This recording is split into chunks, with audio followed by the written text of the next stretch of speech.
Bonjour à tous, Bonjour. bienvenue dans cette première édition du webinaire Partenaires et vous. Moi, je suis Pauline Blondeau, je suis chef de projet au sein de l'association RT2S 77 qui porte le DAC 77 Sud. Et moi, je suis Marie Combe, chargée de projet au DAC 77 Nord et à l'association Santé 77 Nord. Donc effectivement, c'est la première édition de ce webinaire donc, départemental. Nos deux associations s'associent pour présenter en fait un dispositif, une structure du territoire pour favoriser justement l'interconnaissance des acteurs et fluidifier les parcours. Donc nous avons le plaisir aujourd'hui de recevoir donc, le Centre ressources régionales psychiatrie du sujet âgé d'Île-de-France avec une intervention de Madame Marie-Pierre Prost et du docteur Lavaux qui se présenteront juste après. Marie, tu peux nous donner les petites modalités. Tout à fait. Alors pour les modalités, donc je vous invite à vous présenter dans le chat avec vos noms, prénoms, fonctions puis structures. Pensez bien à garder vos micros coupés pendant la présentation. Pendant celle-ci, n'hésitez pas à poser toutes vos questions dans le chat et on les reprendra juste après la présentation, donc pour un temps d'échange de questions-réponses. Et donc, je laisse la parole au CRPSA. Merci beaucoup. Merci beaucoup à vous de nous accueillir, surtout que je comprends que c'est un premier webinaire, donc super, on est ravis de faire ce premier webinaire avec vous.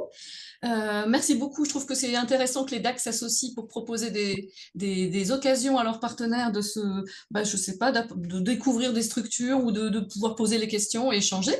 Et puis pour notre part, on est ravis aussi de savoir que derrière les écrans sont tout un tas de professionnels divers et variés, qu'il y a des gens du sanitaire, du social, du médico-social, peut-être de l'associatif, et qu'on a essayé de préparer une présentation qui puisse tenir compte du fait que tous, vous n'êtes pas forcément des spécialistes en psychiatrie. Alors, on se présente peut-être pour commencer, puisque j'ai la parole, je la garde. Je suis Marie-Pierre Prost et je travaille au Centre ressources régional en psychiatrie du sujet âgé depuis 2 ans. J'ai été recrutée pour un projet qui s'appelle Support, dont je vous dirai quelques mots tout à l'heure. Je laisse le docteur Lavaux. Bonjour à tous, donc Pierre Lavaux, je suis psychiatre à l'hôpital Corentin-Selton sur le service de psychiatrie du sujet âgé.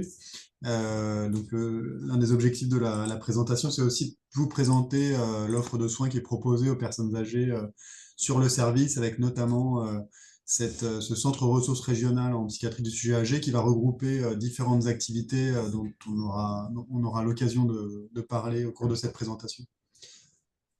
Alors justement, la présentation. On va commencer par essayer de cibler un petit peu ce dont on parle. Qu'est-ce que c'est que ça, la psychiatrie du sujet âgé, en quelques mots?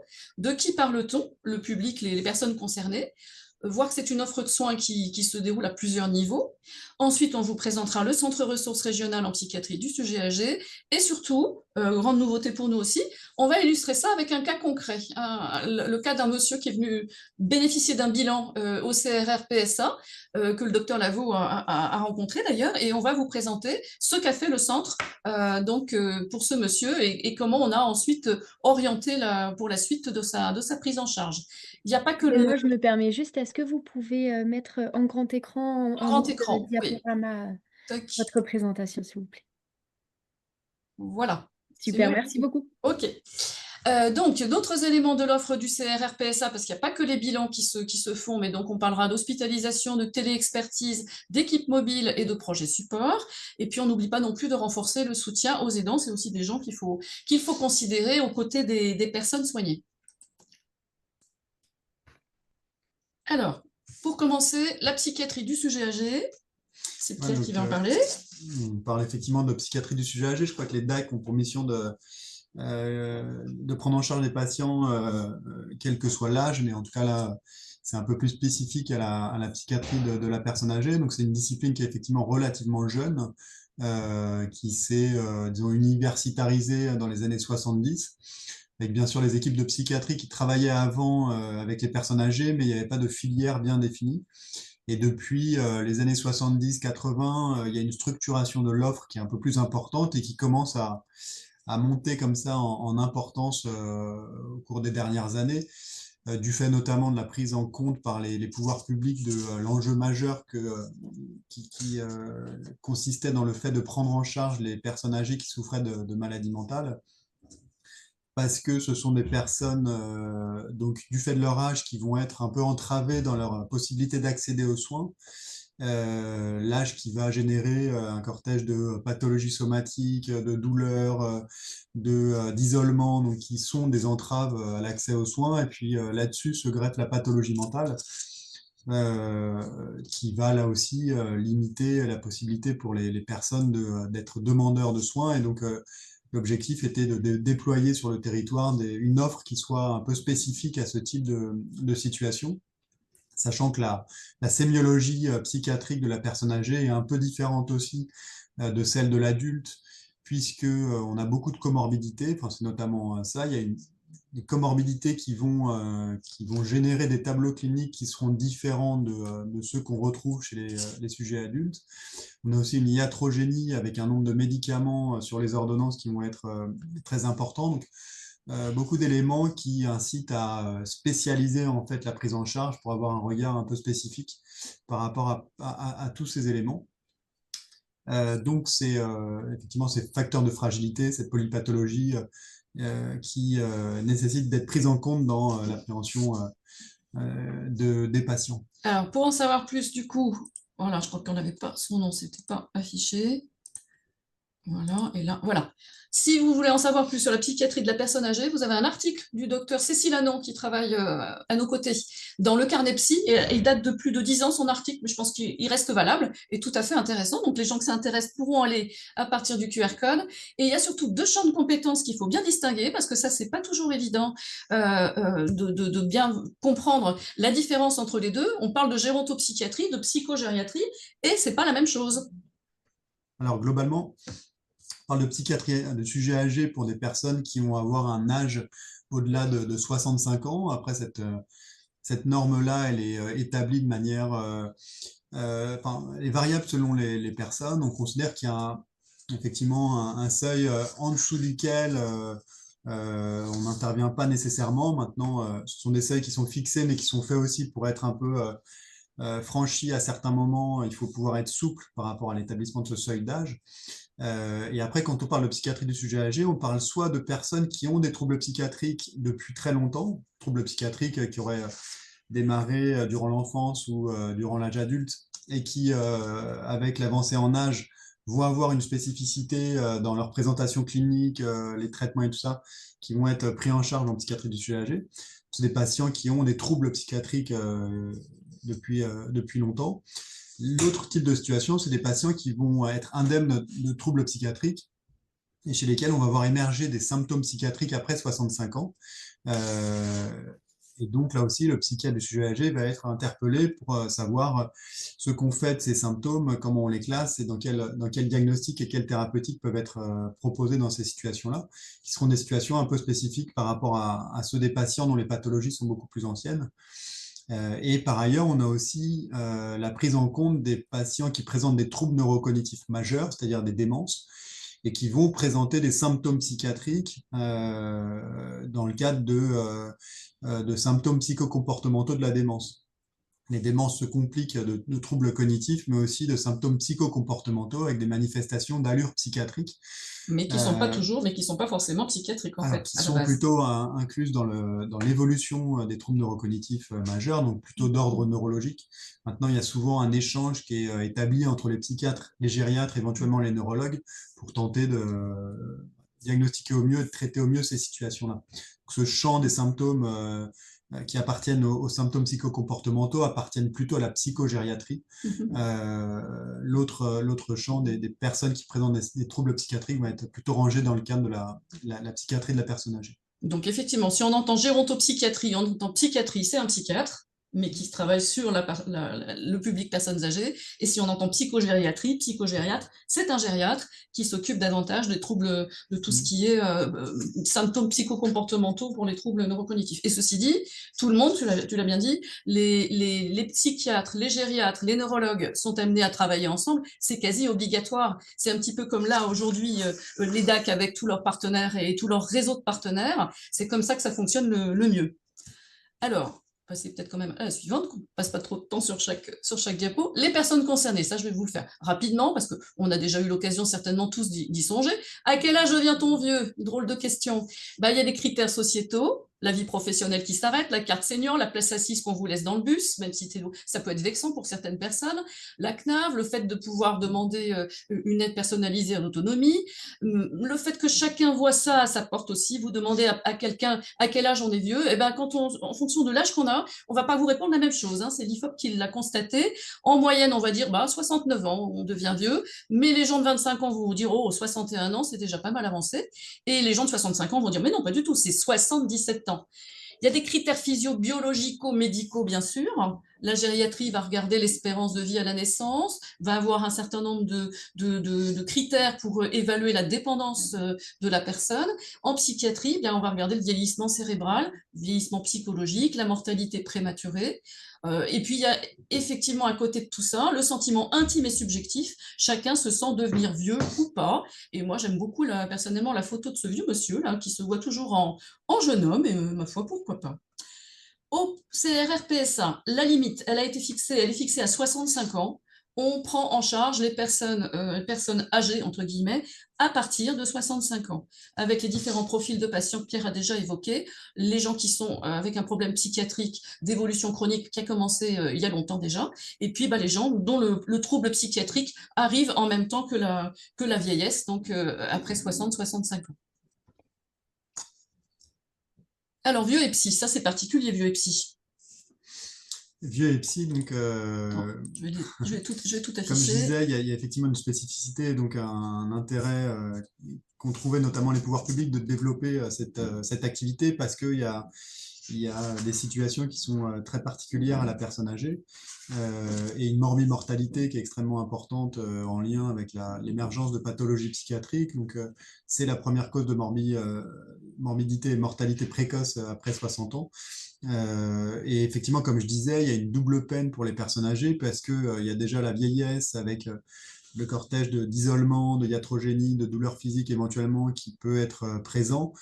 Et en plus, les personnes âgées qui vont avoir une maladie mentale qui se manifeste parfois par une perte d'élan vital, donc une tendance au repli, mais aussi une difficulté à reconnaître soi-même les symptômes, tout ça va entraver complètement, notamment l'accès aux soins. Donc c'est important de réfléchir à ça pour permettre d'offrir des soins les plus adaptés possibles dans ces situations-là. Pour insister un peu sur cette importance qu'ont les troubles psychiatriques dans les pathologies des sujets âgés, on a aussi la question des psychotropes qui est extrêmement importante. De très nombreuses personnes âgées sont sous psychotropes. Et donc, ce sont des molécules qui sont plutôt étudiées chez le sujet jeune. Quand on en donne chez le sujet âgé, il faut avoir des notions un peu de pharmacologie de la personne âgée pour ajuster au mieux les traitements et être le moins possible iatrogène. Sachant que voilà, la iatrogénie est un enjeu majeur de santé publique, puisqu'on a effectivement, du fait de l'augmentation des comorbidités somatiques et psychiatriques quand on vieillit, on va avoir beaucoup plus de médicaments, donc beaucoup plus de risques d'interaction, et donc une nécessité d'avoir un regard un peu spécifique par rapport à ça. Et donc après, il y a beaucoup de pathologies psychiatriques qui sont présentes chez la personne âgée. Là, on cite notamment la dépression. On sait qu'elle est fréquente chez les personnes âgées, qu'elle est à distinguer bien sûr du vieillissement, parce que trop souvent on a tendance à la banaliser comme faisant partie intégrante d'un vieillissement plus ou moins réussi. En fait, c'est une authentique pathologie qui peut être traitée efficacement. Donc, faut-il pouvoir la diagnostiquer. C'est effectivement une situation qui peut toucher énormément de personnes âgées, et aussi en institution, on a beaucoup de personnes en institution qui vont être déprimées. Et donc, c'est souvent sous-diagnostiqué et sous-traité. La conséquence de ça, c'est qu'il y a un taux de suicide chez les personnes âgées qui est extrêmement important, notamment chez les personnes âgées, les hommes seuls notamment. Ce sont parmi toutes les classes de population en France, c'est celles qui se suicident le plus. Et c'est celle qui réussit le mieux à se suicider, c'est ça qui est grave. Avec un ratio entre la tentative de suicide et le suicide réussi qui est très proche de 1, c'est-à-dire qu'il faut très peu de tentatives de suicide pour obtenir un suicide chez les personnes âgées, là où c'est moins le cas chez les sujets plus jeunes. Donc un enjeu aussi en termes de santé publique qui est extrêmement important. Alors, quand on est vieux, et qu'on a des problèmes psychiatriques, en fait, il y a une offre de soins en psychiatrie de la personne âgée. Il n'y a pas que des psychiatres spécialisés, il y a tout un tas d'autres personnes, bien évidemment, qui sont amenées à intervenir. Le premier niveau, c'est la proximité immédiate. On a en ville, si possible, un médecin généraliste, peut-être un psychiatre, mais on a aussi un CMP pas trop loin de chez soi, un centre médico-psychologique qu'on peut fréquenter, donc avec des soins de secteur psychiatrique, puisque comme vous le savez, la psychiatrie en France est organisée par secteur géographique, et tous les secteurs sont couverts, mais les CMP sont quelquefois un petit peu surchargés. Visiblement, on se rend compte qu'actuellement, certains d'entre eux ont du mal à prendre de nouveaux patients parce qu'ils ont peut-être pas assez plus assez de place, pas assez de professionnels dans leurs équipes. Voilà, ça pose quelquefois dans certains secteurs un petit peu souci. Au niveau territorial, on va trouver des coordinations territoriales, des soins psychiatriques intersectoriels, certaines équipes qui sont sur plusieurs secteurs de psychiatrie, des équipes mobiles de psychiatrie du sujet âgé, on en reparlera tout à l'heure, des hôpitaux de jour, des lits dédiés d'hospitalisation, et puis un certain nombre de structures médico-sociales qui sont là pour l'accompagnement des personnes âgées comme pour les autres âges de la vie. Et au niveau régional, on trouve enfin notre centre ressources, et puis il peut y avoir également dans chaque région un comité technique régional. Alors le centre ressources, puisque c'est de lui qu'il est question aujourd'hui, voilà ses missions, puis après Pierre va vous décliner de façon un peu plus rapprochée ce qui se passe en clinique. Alors, c'est un centre ressources, pourquoi? Parce que c'est un lieu de ressources pour les professionnels du soin, et pas que d'ailleurs, et que en tant que centre ressources, on peut mener des actions de coordination, d'information, de communication, en lien avec les partenaires au sein du réseau sanitaire et médico-social francilien. C'est exactement ce qu'on est en train de faire là, tout de suite, maintenant, grâce à l'invitation des DAC du 77. Une partie clinique qui va consister à proposer des évaluations et des prises en charge de recours de niveau régional. C'est pluridisciplinaire et donc c'est global pour les cas complexes. Un certain nombre de personnes vont être soignées plus près de chez elles, où le diagnostic sera posé plus près de chez elles, mais dans les cas où c'est un peu plus peut-être compliqué et où on manque peut-être un peu d'éclairage sur une situation bien particulière, il y a toujours moyen de se tourner vers le centre ressources, avec des consultations pluriprofessionnelles et une unité d'hospitalisation, plus l'équipe mobile d'évaluation intersectorielle donc, de l'EMSA 92 Sud, et on reparlera donc et de cette équipe et des équipes en Île-de-France. Il y a une partie formation. Le CRRPSA gère par exemple un DU de psychiatrie du sujet âgé. Là, il y en a eu un qui vient de commencer pour cette année, ça a commencé la semaine dernière. Donc chaque année, hop, une nouvelle occasion pour qu'un certain nombre de professionnels viennent se former à la psychiatrie du sujet âgé avec tout un tas d'interventions complémentaires et un examen à la fin. Des formations professionnelles qui peuvent aussi être organisées. On peut être appelé et amené à intervenir lors de formations. Il y a un aspect recherche avec épidémiologie clinique, neurosciences, pratique de soins et un certain nombre d'articles que produisent les médecins de notre centre. Et une réflexion éthique, enfin, sur la qualité des soins, l'amélioration de la qualité des soins et de la prise en charge des personnes, la promotion de la bientraitance.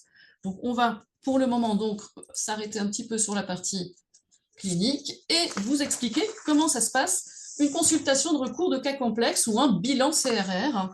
Comment ça se passe? Alors, c'est pour les personnes à partir de 65 ans, normal, c'est la limite d'âge que nous avons pour l'ensemble du centre ressources. C'est forcément à la demande d'un médecin, c'est un médecin qui remplit le formulaire. Ça ne veut pas dire qu'un professionnel qui pense que ce serait intéressant qu'une personne bénéficie de ce bilan puisse pas être un petit peu à l'origine de la demande, mais on a besoin absolument qu'un médecin fasse la demande. Pourquoi? Parce que les préconisations qui seront émises à la fin du bilan, il y aura peut-être besoin d'un médecin pour prescrire un certain nombre de choses, ce que ne font pas les médecins du centre ressources. On se contente d'être dans le rôle qui est le nôtre, d'évaluer, de préconiser, et ensuite la personne, elle reprend sa vie avec ses interlocuteurs habituels. Au préalable, il faut avoir les résultats d'une IRM, et également avoir fait un mini mental state examination pour avoir une petite idée. C'est surtout pour vérifier, tu me dis Pierre, surtout pour vérifier qu'en fait on n'a pas affaire à quelqu'un qui aurait plutôt un problème de maladie neurodégénérative débutant très avancé, auquel cas ça sert à rien d'envisager un bilan psychiatrique. La personne, c'est dans un autre domaine qu'il faut aller la prendre en charge. Le bilan se déroule sur 2 demi-journées avec donc une évaluation pluridisciplinaire. La personne verra là où le psychiatre, la psychologue, le neuropsychologue, il aura un examen neurologique et puis l'intervention d'une infirmière de l'équipe mobile qui prendra les constantes. Tout ça est ensuite discuté en staff et à partir de là, des préconisations, une orientation sont émises et ensuite envoyées au médecin demandeur, mais aussi à la personne qui a eu le bilan. Alors, ça sera beaucoup plus parlant avec une vraie situation d'un vrai monsieur. On a donc simplement appelé Monsieur P, bien sûr. Hein. Donc, voici la demande. Monsieur P, donc 70 ans. Donc, encore une fois, là, on est dans le cadre des activités cliniques du Centre ressources régionales qui a été créé en 2016. Donc, c'est le premier centre ressources régionales en France de psychiatrie du sujet âgé. Puis depuis, il y en a 2 autres qui ont été créés dans la région de Nantes, je crois, et Angers. Je me trompe peut-être, mais en tout cas, je crois qu'il y en a 3 en France actuellement. Et donc, sur le plan de l'activité clinique, comme le disait Marie-Pierre, il y a à la fois cette consultation, disons, d'évaluation qu'on propose. Il y a aussi l'équipe mobile de psychiatrie du sujet âgé, dont on vous parlera ensuite.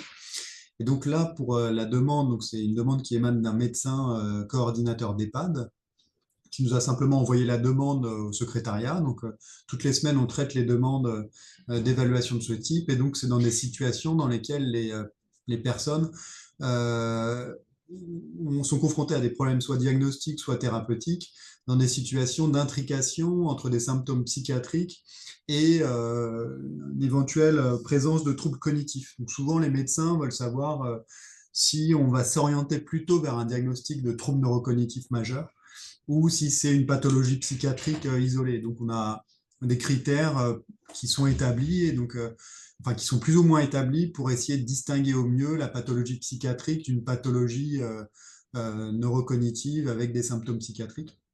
Les orientations, notamment en termes de traitement, seront différentes. Donc là, c'est le médecin co d'EHPAD qui nous adresse ce patient, Monsieur P, 70 ans, ajusteur, dans sa vie passée, qui a été mise en invalidité à 40 ans. Il a une jeune fille qui est très présente, qui est sa tutrice depuis 2021.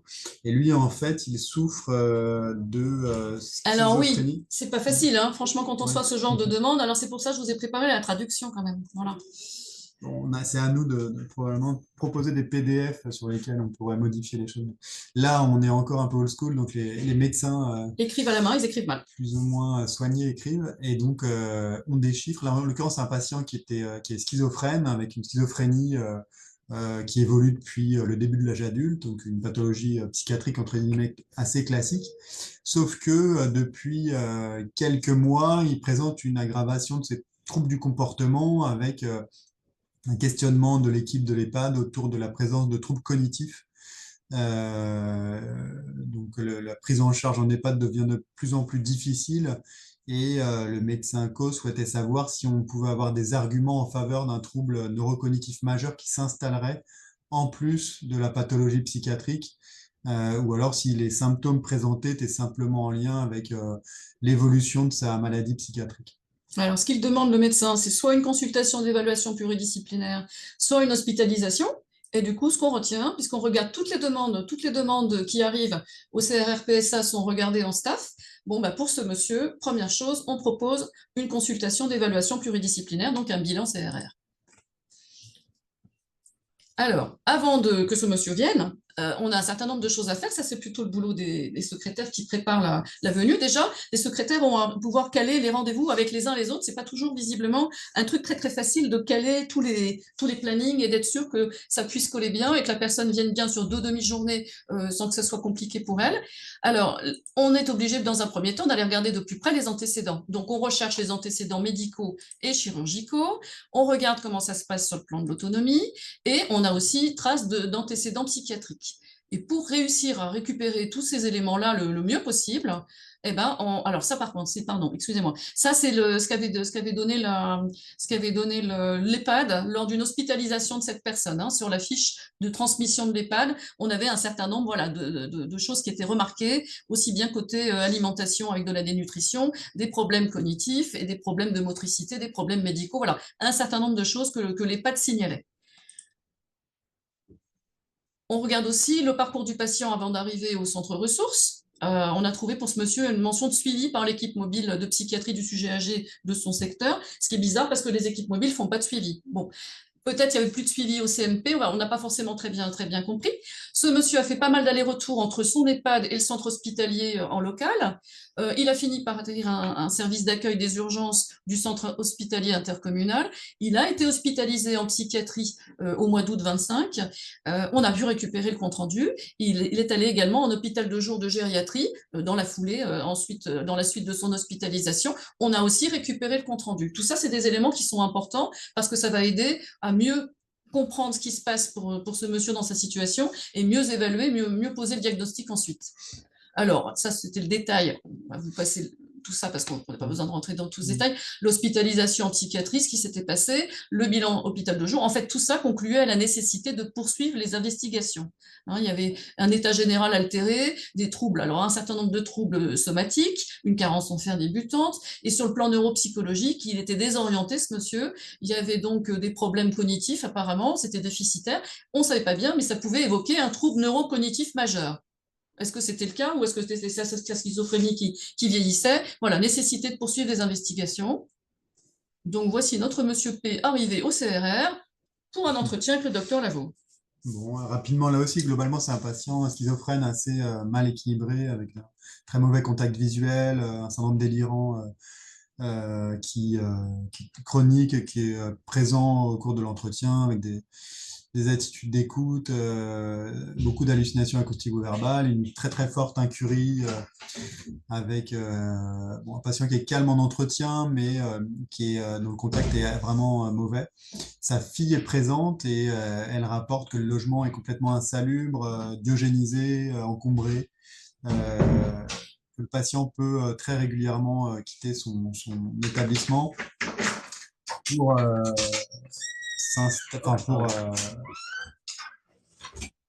pour aller se balader, notamment pour tenter d'aller récupérer de l'argent pour aller acheter de l'alcool, qui est une problématique autour du cadre de l'institution qui est très importante. Donc son traitement, il est composé par du Trevicta, donc un traitement antipsychotique retard qui est donné en injection, ce qui est fréquemment proposé pour les patients qui vont avoir soit des problématiques d'observance, soit parce qu'on considère que c'est un traitement qui est plus adapté. En tout cas, dans sa situation, c'est le cas.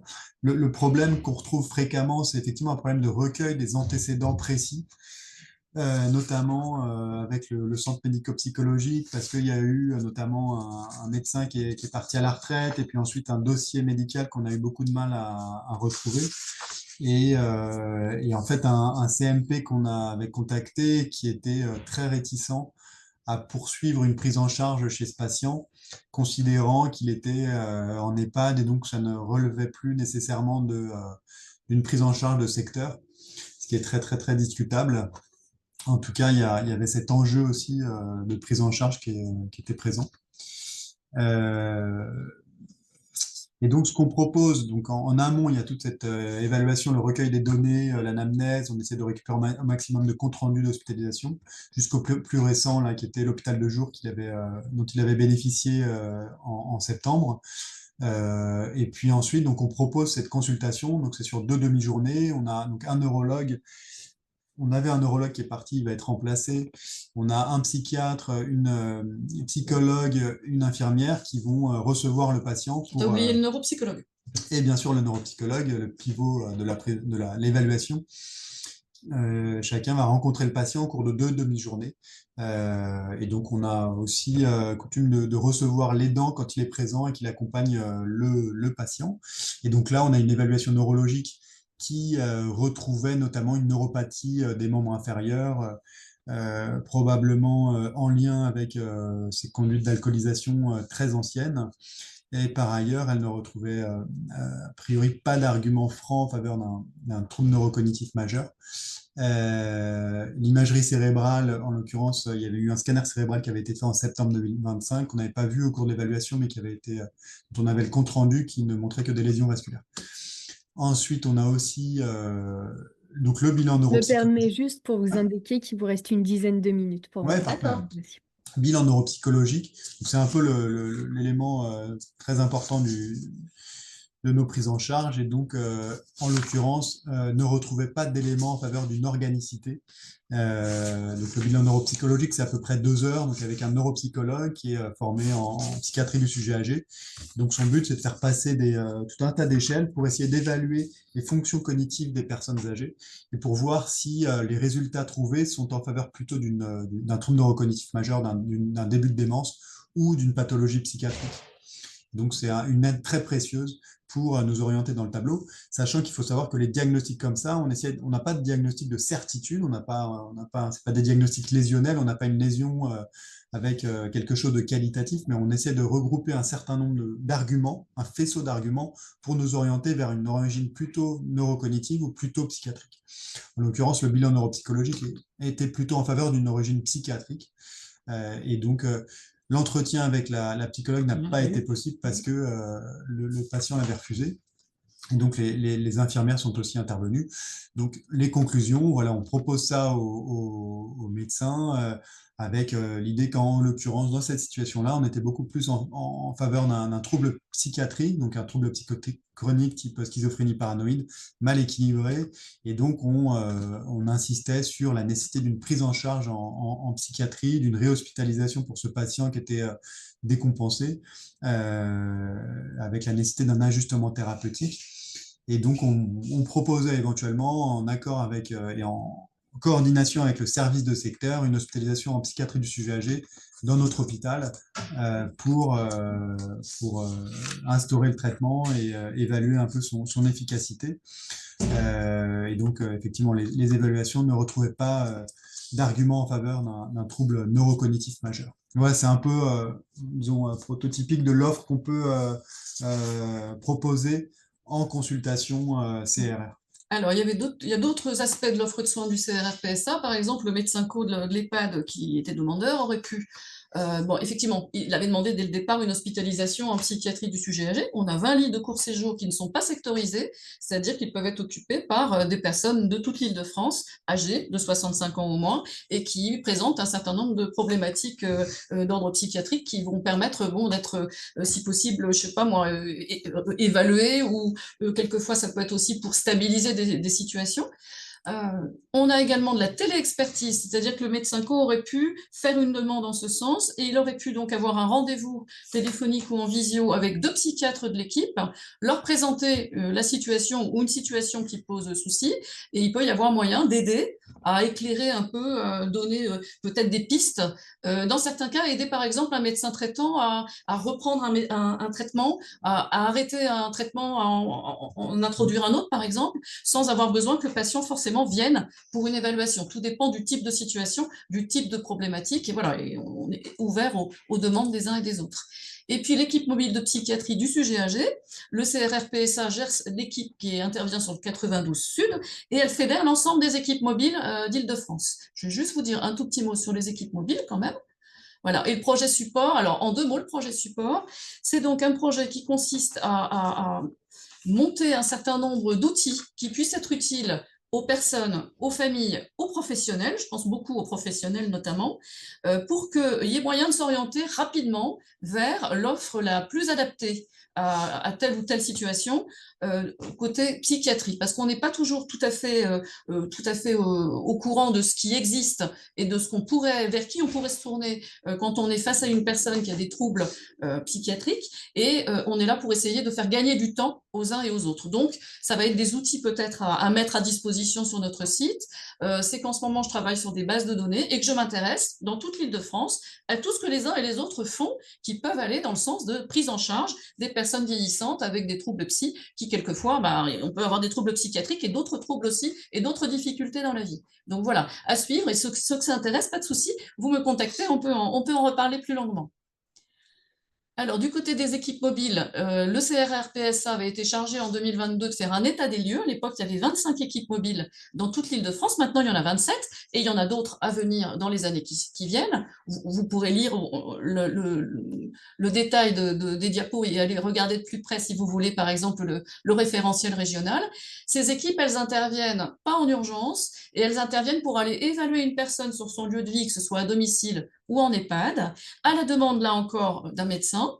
Et ce n'est pas pour ensuite assurer le suivi de la personne, ça va être pour évaluer, préconiser un certain nombre de choses et aider à l'orientation, aider éventuellement à ce que la personne peut-être retrouve une prise en charge en CMP, par exemple. Alors, comment est-ce qu'on trouve les définitions et les objectifs des EMSA, favoriser l'accès aux soins? Oui. Dans notre situation, on est effectivement sur une équipe mobile qui va intervenir sur une quinzaine de communes, sur 4 secteurs de psychiatrie différents. Et donc, c'est intersectoriel, donc les patients n'ont pas besoin d'être sur le secteur de psychiatrie sur lequel on se trouve. Donc, c'est à la demande d'un médecin. Et effectivement, nous, on intervient sur des séquences qui sont définies dans le temps. On a limité notre prise en charge à 4 visites. Parfois, là aussi, c'est fixé comme ça, mais on peut dépasser un peu ce nombre. Et donc, l'objectif de l'EMSA, pour le coup, dans notre situation, c'est d'intervenir chez des patients qui ne sont pas suivis sur le plan psychiatrique par les secteurs, ou alors qui l'étaient, mais qui ne le sont plus depuis plus d'1 an. Et l'idée, c'est, comme on le disait, il y a des entraves aux soins sur ces personnes âgées, donc c'est aller au domicile des personnes pour établir des diagnostics et orienter au mieux vers les filières les plus adaptées. Et voilà, on a essayé aussi de rencontrer tous les secteurs de notre territoire pour essayer de voir si on pouvait les associer dans nos évaluations quand on allait intervenir sur leur secteur. Et donc, voilà, on fait de l'orientation. Et puis on est en lien aussi avec tous les EHPAD du territoire. Oui, tout à fait. Oui. Mais après, en tant que CRR PSA, on peut être en lien avec tous les EHPAD d'Île-de-France aussi. C'est pas... Là, c'est la partie équipe mobile. Alors, parmi les outils des équipes mobiles, vous trouverez sur notre site le Vademecum. C'est le guide du soignant en équipe mobile de psychiatrie du sujet âgé. Mais ceci dit, c'est tout à fait accessible sur notre site. Donc, même des gens qui ne font pas partie d'équipe mobile de psychiatrie du sujet âgé peuvent peut-être y trouver des outils, des échelles d'évaluation, un certain nombre de données qui peut-être les intéresseront. Et puis, comment trouver l'EMSA sur votre territoire? On est aujourd'hui avec un certain nombre de professionnels, en majorité, je pense, de Seine-et-Marne. Comment est-ce qu'on trouve une équipe mobile sur le département de la Seine-et-Marne? Sur le site du CRR PSA, vous avez une cartographie pour l'implantation des différentes équipes mobiles.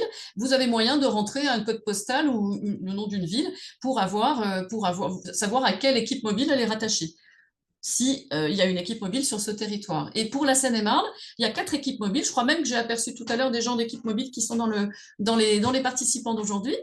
Voilà. Après, en cliquant sur l'équipe mobile qu'on souhaite regarder, il y a donc toute une fiche de présentation avec les coordonnées et éventuellement quelques informations précises, parce que d'une équipe mobile à une autre, il peut y avoir des toutes petites différences. Il y a quelquefois des gens, ils prennent à partir de 60 ans ou à partir de 70. Il y a une équipe mobile quelque part qui n'intervient qu'en EHPAD, par exemple, et pas au domicile. Voilà. Donc, ça donne toutes les informations plus précises sur l'équipe mobile en question. Alors, on pense aussi à renforcer le soutien aux aidants, que ce soit côté équipe mobile, que ce soit CRR, PSA, bilan. Les aidants ont une vie souvent un petit peu bouleversée par les problèmes de leurs proches avec des problèmes psychiatriques. On le sait, pas seulement dans ce cas de figure, mais les aidants ont tendance à délaisser leur propre santé, à avoir un risque, par exemple, de cancer ou un risque cardiovasculaire qui a augmenté. Mais il faut savoir que les aidants, ils ont un risque de dépression multiplié par 3, par exemple, et qu'ils ont éventuellement beaucoup de stress, par exemple, avant que la personne aidée puisse entrer en institution, mais que ça perdure après, parce qu'après, on va avoir plutôt de la culpabilisation, d'avoir l'impression d'avoir un petit peu lâché son proche ou de s'en être un peu débarrassé en le mettant dans une institution, ou de rivalité avec l'institution en question. Les EHPAD connaissent ça. Quelquefois, les familles qui ne sont pas d'accord avec la façon de faire, c'est pas toujours quelque chose de facile. Donc, il faut aussi songer aux aidants. Et pour les aidants, on a plusieurs pistes qui ne sont pas exhaustives. On a par exemple des liens avec S'entraider, qui est la plateforme pour les aidants sur toute l'Île-de-France et qui, par département, a une boîte à outils avec un certain nombre d'adresses utiles, les plateformes d'aide et de répit aux aidants, un certain nombre d'autres structures ou d'autres initiatives en local. Ma boussole aidant, qu'il faut également signaler parce qu'il y a beaucoup d'informations utiles également. Et on n'oublie pas, puisqu'on est dans le domaine de la psychiatrie, de parler de l'Union nationale des familles et des amis des personnes malades et et ou handicapés psychiques, l'UNAFAM, puisque l'UNAFAM a des délégations par département et que donc l'UNAFAM 77 sur son site va proposer un certain nombre d'occasions pour les uns et les autres d'être un peu aidés ou de se rencontrer ou de rencontrer des gens qui vivent un peu les mêmes choses, histoire de partager un peu le fardeau, quoi, et de se sentir un petit peu soutenu. Voilà, on a un peu accéléré, hein, vous pourrez reprendre et regarder de plus près ce qu'on vous avait préparé, mais c'est vrai que c'était un petit peu long peut-être. Merci beaucoup, c'était parfait. N'hésitez pas s'il y a des questions dans le chat. Eh ben, il y en a une qui vient d'arriver. Donc un petit souci de micro. Avons-nous la possibilité de faire appel à vous pour une situation dans le nord de la Seine-et-Marne, en sachant que l'équipe mobile de l'hôpital de Meaux n'intervient pas pour les personnes à la rue ou en grande précarité?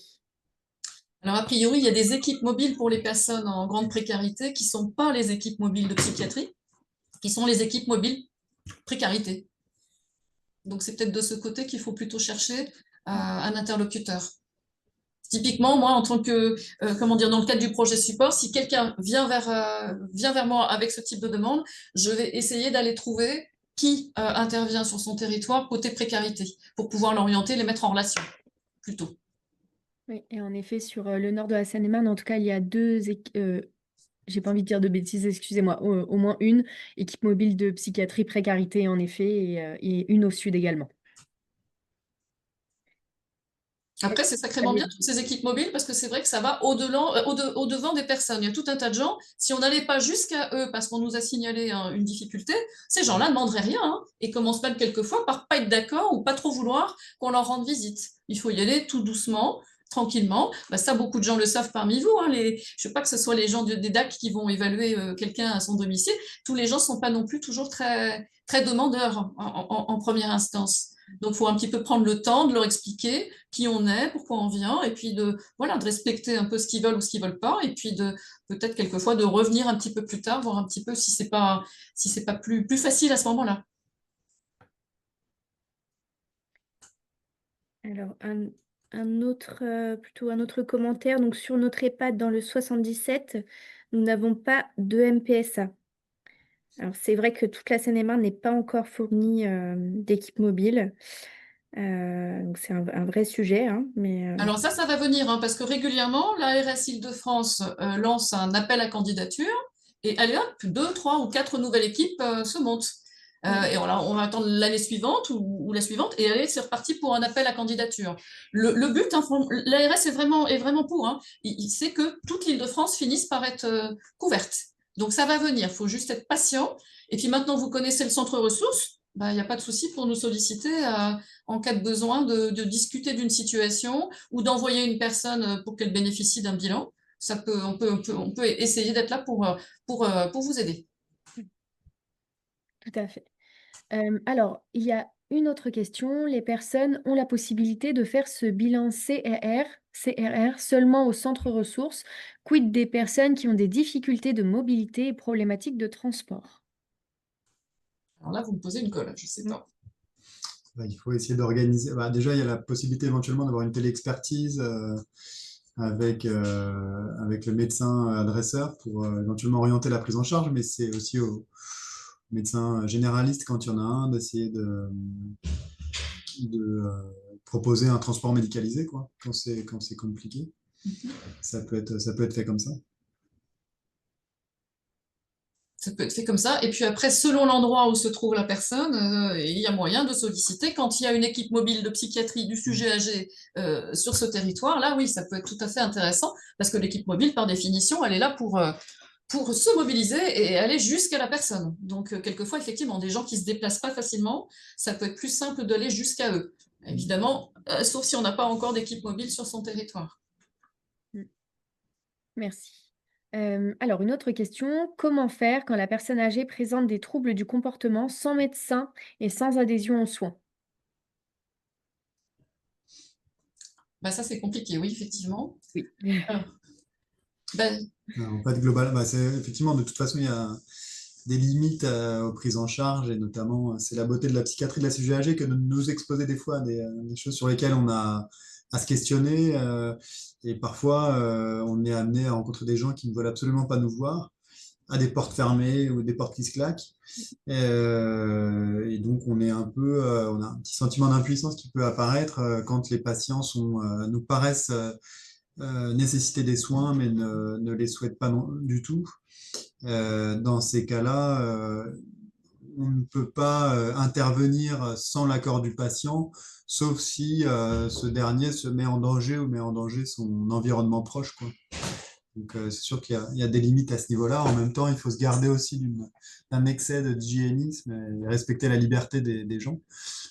Sauf quand voilà, il y a un danger qui nous apparaît comme relativement imminent, auquel cas bah, on hospitalise sous contrainte des personnes. Mais, euh, mais parfois, on est obligé d'être attentiste. Alors après, moi, on me poserait la question, par exemple, d'une telle situation, je commencerais peut-être, enfin, en fonction de qui me sollicite, je crois que je commencerai par penser au DAC, au DAC du secteur, de l'endroit où réside la personne, en me disant le DAC connaît bien tout son environnement. On se retrouve à finalement une personne qui a des difficultés mais qui n'a pas de médecin traitant. On peut bien dire que c'est quand même une situation complexe et que c'est un parcours de santé qui ne se déroule pas idéalement. Donc je crois que je penserais à solliciter le DAC. Peut-être que le DAC connaît déjà cette personne ou cette situation. Peut-être que le DAC a des idées ou connaît des gens en proximité. Je penserais aussi peut-être au CPTS, aux communautés professionnelles territoriales de santé, puisque certaines d'entre elles, ou peut-être toutes, je ne sais pas, mais en tout cas certaines d'entre elles, proposent de chercher un médecin généraliste, un médecin traitant pour les personnes qui n'en ont pas. Alors, est-ce qu'ils y arrivent toujours? Ça, j'en sais pas, mais en tout cas, c'est quand même quelque chose d'affiché comme une des actions possibles d'une CPTS. Et comme les CPTS regroupent des professionnels de santé, parmi lesquels des médecins, ils sont plus à même entre eux de se dire qui pourrait prendre une personne en plus, si possible. On essaie de demander à un médecin qui est en proximité, ou de trouver des façons de s'organiser qui ne soient pas trop compliquées. Voilà, mais voilà, il y a des partenaires qu'il faut savoir solliciter. Après, personne n'aura toujours, enfin, on n'aura pas toujours la solution parfaite, idéale en 5 minutes, mais je pense que c'est en se mettant au travail en réseau que ça a le plus de chances de fonctionner, quoi, et qu'on peut essayer de trouver les réponses. Alors, tout à fait comme il a été indiqué ensuite dans le chat, en tant que DAC, on refuse si la personne n'adhère pas aux soins. Les référents, référentes de parcours ne vont pas insister, en tout cas, sur la prise en charge. Mais tout à fait pour les CPTS. Alors, une autre question. En cas d'évaluation, si le CMP refuse le suivi, qui peut réaliser le suivi? C'est là qu'on est un peu en difficulté dans cette situation-là. Quand le médecin traitant le peut, c'est lui qui l'assure. Mais bon, théoriquement, sur les pathologies psychiatriques, le secteur doit pouvoir répondre à cette exigence de suivi, quoi. Maintenant, bon, on sait qu'il y a des secteurs qui sont plus ou moins en difficulté en termes de ressources médicales notamment. Donc, on peut être amené à patienter longtemps avant d'obtenir un rendez-vous. Mais oui, c'est effectivement généralement quand le secteur se désengage complètement, le médecin généraliste qui prend la main. Quand il n'y a pas de médecin, on est encore plus embêté. Il y a le fait aussi que les CMP, quelquefois, ce qui peut se passer, c'est que si la personne n'est pas demandeuse, on peut tout à fait avoir déterminé qu'en fait, ce qu'il faudrait, c'est un accompagnement par le CMP. Mais si la personne elle-même, elle n'est pas un minimum concernée, qu'elle n'est pas un minimum engagée dans cette demande, le CMP va, dans certains cas, justement, pas prendre en compte la demande, dans l'idée qu'une personne qui n'est pas demandeuse, ça va pas fonctionner. Il faut que la personne, un minimum, soit d'accord, tout comme elle est d'accord pour ouvrir sa porte à l'équipe mobile ou au DAC ou à une structure qui vient, quelqu'un d'une structure qui vient chez elle. Une personne qui veut pas, elle veut pas, et on peut pas l'obliger, quoi. Ça complique un peu les choses, ouais. Alors, il y avait une autre question. Par quel biais peut-on vous transmettre une demande d'hospitalisation? C'est le même biais que la télé-expertise ou la consultation. On vous enverra, je pense, les documents ou peut-être que vous les ferez suivre. On a une adresse mail notamment pour adresser les demandes. Vous avez aussi le site www.crrpsa.fr. Vous avez plein de choses dessus, notamment les formulaires de demande et toutes les infos et le petit dépliant sur les bilans CRR. Voilà, comme ça vient compléter ce qu'on a pu vous dire là. Le dépliant qui reprend tout ça, qui explique un petit peu comment ça se passe et puis toutes les infos pratico-pratiques de comment faire pour adresser une demande. On va vous faire un mail justement à tous les participants avec votre site internet, le flyer, la demande d'admission et puis aussi des informations sur toutes les équipes mobiles psychiatrie sujet âgé du département. Donc ça, ce sera avec le support aussi qui vous sera envoyé par mail. Et donc, on a une autre question. Bonjour, j'ai un résident schizophrène suivi mais instable. Il habite en résidence autonomie. Le suivi et les services mis en place ont atteint leurs limites. Une demande d'EHPAD est en cours, mais c'est refus sur refus à cause du dossier médical. Avez-vous des pistes pour la recherche d'établissement? Alors, figurez-vous que moi, c'est une des missions qu'on m'a confiée, d'aller un petit peu à la pêche ou à la recherche des EHPAD en Île-de-France qui peuvent accepter peut-être plus volontiers des gens avec des profils un petit peu différents. Donc, pour l'instant, j'ai pas une fiche claire, nette, précise avec des adresses à donner. Ça serait un peu au cas par cas. Et c'est vrai que c'est pas quelque chose de très facile de trouver des établissements qui acceptent des gens un petit peu différents, parce que c'est vrai que ça peut être source de pas mal de difficultés en interne voilà. Donc c'est un truc sur lequel il faut travailler d'abord pour bien repérer l'offre. Quels sont les EHPAD et qu'est-ce qu'ils ont comme possibilité et comme type d'option.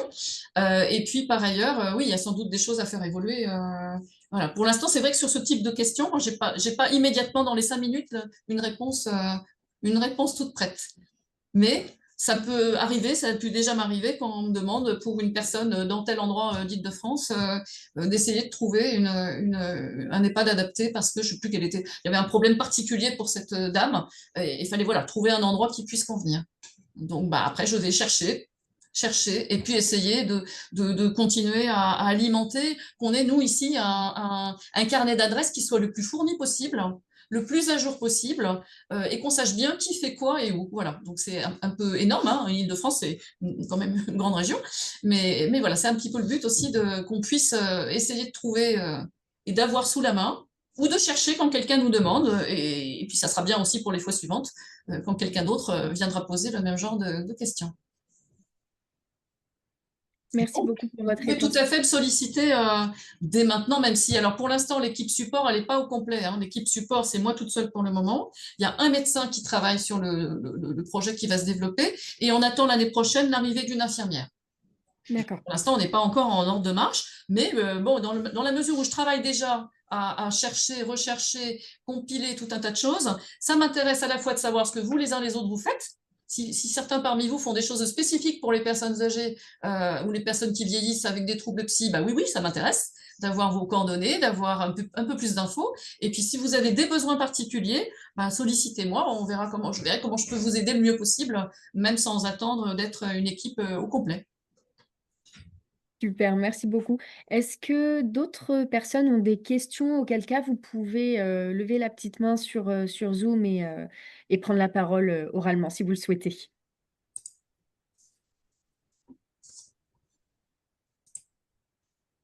Juste en attendant, s'il y a des dernières questions, il est 56, il nous reste 4 minutes pour les dernières petites questions.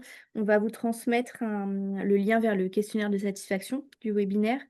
Et nous, donc nos 2 associations vont poursuivre cette dynamique de webinaire départemental en 2026.